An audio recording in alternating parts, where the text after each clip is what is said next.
What's going on, Excel fanatics? We're on part four. Yeah, I wasn't sure if there was gonna even be necessary for another one. I just wanted to quickly finish this up for you guys. Why cut it short?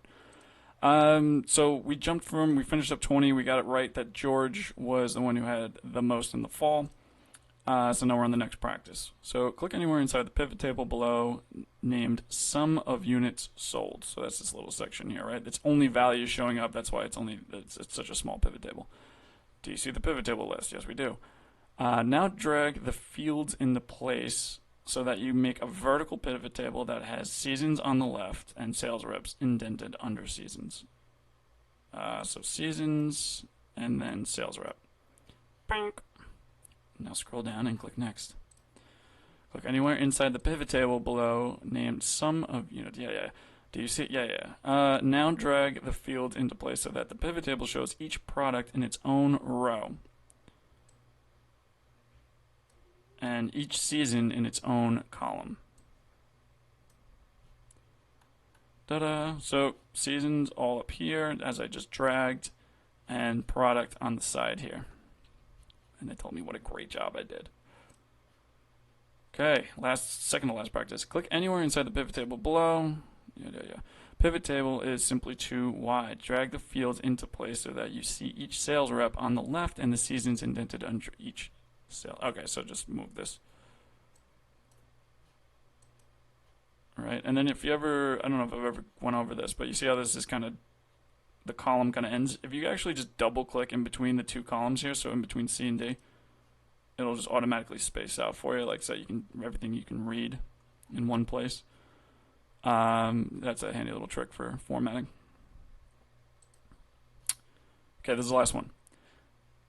Drag the field into position so that you can see each sales rep in its own column field.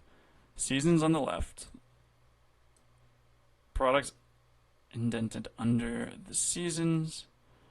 Each sales rep is its own column field. Alright, so up here.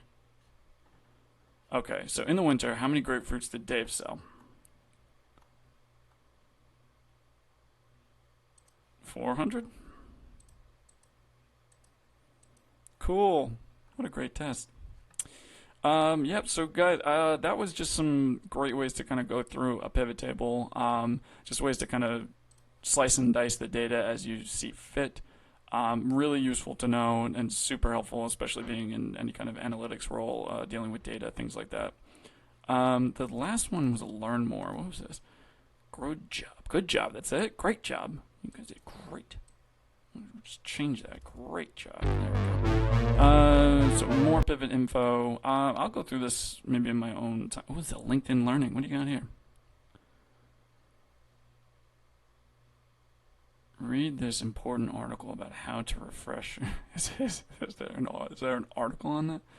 Let's use Chrome.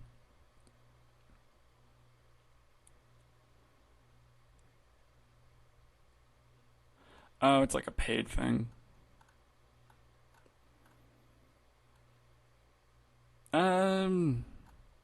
Is it paid? I thought they were doing all this free stuff. Oh, well, it's a free month. Alright, guys, I'll put the link in there, too, for the description for the LinkedIn Learning, if you guys are at all interested in that. But I also have the link, of course, for how to download this pivot table tutorial.